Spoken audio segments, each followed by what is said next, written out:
A wata makaranta ne aka sace alƙalamin wata ɗaliba, sai ta kai ƙara wurin malaminsu. Malam ya hana kowa fita daga cikin aji, har sai ya caje jakan kowa, an gano wadda ta ɗauki wannan alƙalami. Da aka zo kan wata yarinya, sai ta ƙi bari a buɗe jakarta. Aka yi juyin duniya, ta ce ba za ta bari a caje jakarta ba. Da aka matsa mata, sai kawai ta fara kuka.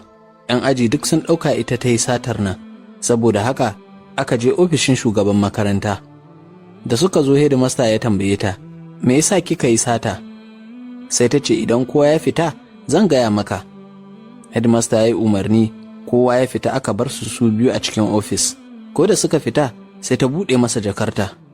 Babu abin da ke ciki sai gutsutsirin biredi da guntayen biskit da 'yan makaranta suka ci suka zubar. Hedimasta ya ce mata, me nake gani haka? Ta ce, wallahi wannan abin da nake tsinta kenan.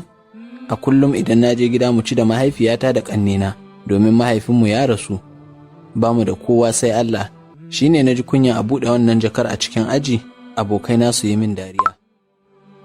Darasi: ba kowa ne ya iya bayyana uzurinsa ba.